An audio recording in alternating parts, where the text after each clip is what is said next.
बिहार को मोदी सरकार का तोहफा 19 केंद्रीय विद्यालयों की स्थापना के लिए 2135 करोड़ रुपए की मंजूरी दी गई है।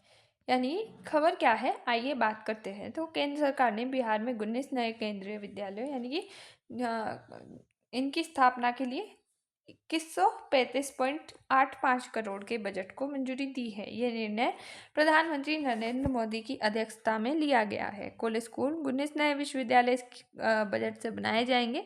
बजट है 2135 करोड़ लगभग। लाभार्थी इससे बिहार के करीब 30,000 छात्रों को सीधी विश्वविद्यालय शिक्षा मिलेगी। विशेषता, पहली बार इन स्कूलों में बाल वाटिका की सुविधा भी शुरू की जाएगी, जो नई शिक्षा नीति यानी कि नेशनल एजुकेशन पॉलिसी 2020 के तहत है। अंतर्राष्ट्रीय संबंध और महत्व देखें तो हालांकि ये स्कूल बिहार में खुल रहे हैं, लेकिन इनका अंतर्राष्ट्रीय स्तर पर गहरा प्रभाव पड़ता है। ग्लोबल स्टैंडर्ड, केंद्रीय विश्वविद्यालय जैसे कि केवीएस अपने उच्च शैक्षणिक स्तर के लिए जाने जाते हैं। भारत के बाहर भी जैसे कि मास्को, तेहरान और काठमांडू में केवी संचालित है।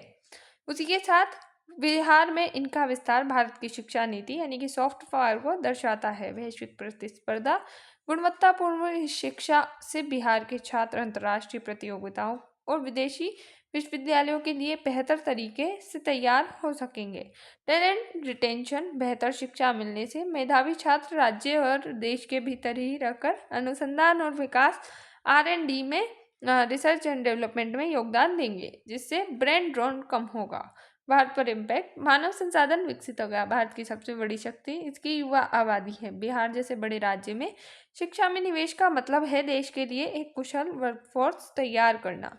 नेशनल एजुकेशन पॉलिसी 2020 का कार्यान्वयन, ये कदम राष्ट्रीय शिक्षा नीति के लक्ष्यों को जमीन पर उतारने का एक उदाहरण है। रोजगार सृजन, इन 19 स्कूलों के बनने और चलने से हजारों की संख्या में शिक्षकों, लगभग 1500 से ज़्यादा और गैर शिक्षण कर्मचारियों के लिए स्थानीय नौकरियां पैदा होंगी।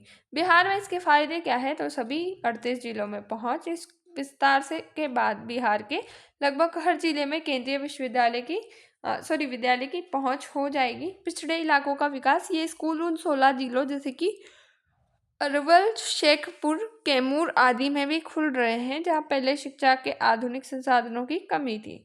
समान अवसर, केंद्रीय विद्यालयों में केंद्रीय कर्मचारियों के बच्चों के साथ साथ शिक्षा का अधिकार यानी कि RTE के तहत आर्थिक रूप से कमजोर बच्चों को भी प्रवेश मिलता है।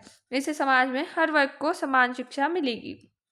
बुनियादी ढांचा, जैसे कि मैन्युफैक्चरिंग देखें तो 21,035 करोड़ का निवेश, स्थानीय स्तर पर 2135 करोड़ का निर्माण कार्य बिजली, सड़क और अन्य सुविधाओं के विकास को भी गति देगा। सामाजिक और शैक्षणिक बदलाव, शिक्षा के स्तर में सुधार, केंद्रीय विश्वविद्यालय का CBSE और रिजल्ट आमतौर पर बहुत शानदार रहता है। बिहार के सरकारी स्कूलों के लिए ये विद्यालय एक मॉडल के रूप में काम करेंगे, जिससे स्थानीय स्कूलों में भी प्रतिस्पर्धा और सुधार की भावना जागेगी।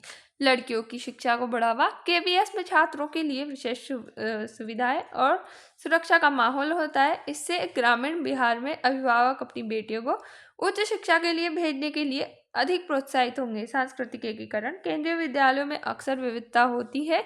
यहाँ अलग अलग राज्यों के शिक्षकों और छात्रों के मिलने से बिहार के बच्चों का एक्सपोजर बढ़ेगा और वे संकुचित सोच से बाहर निकलेंगे। आर्थिक और बुनियादी ढांचा, तो स्थानीय अर्थव्यवस्था को गति यानी कि 2135 करोड़ का बड़ा हिस्सा निर्माण कार्य यानी कि कंस्ट्रक्शन में जाएगा। ईंट, सीमेंट, छड़ और श्रम की मांग बढ़ेगी, जिससे स्थानीय व्यापारी मजदूरों को सीधा लाभ होगा। रियल एस्टेट का विकास होगा, जहाँ भी केंद्रीय विद्यालय खुलता है उसके आसपास के इलाकों को भी वैल्यू बढ़ जाती है, उनकी भी वैल्यू बढ़ती है। नई दुकानें, हॉस्टल, स्टेशनरी शॉप्स और ट्रांसपोर्ट सेवाएं जैसे कि ऑटो, बस शुरू होगी, जिससे स्वरोजगार के अवसर बढ़ेंगे। भविष्य के करियर पर क्या इम्पैक्ट होगा, तो प्रतियोगी परीक्षाओं में सफलता जैसे कि IIT, JEE, नीट और UPSC जैसी परीक्षाओं में केंद्रीय विद्यालय के छात्रों का चयन अनुपात अधिक होता है। बिहार के मेधावी छात्र अब बिना पटना या दिल्ली जाए अपने ही जिले में रहकर इन परीक्षाओं के लिए मजबूत आधार यानी कि फाउंडेशन तैयार कर सकेंगे। जय हिंद, जय भारत, थैंक्स फॉर वॉच।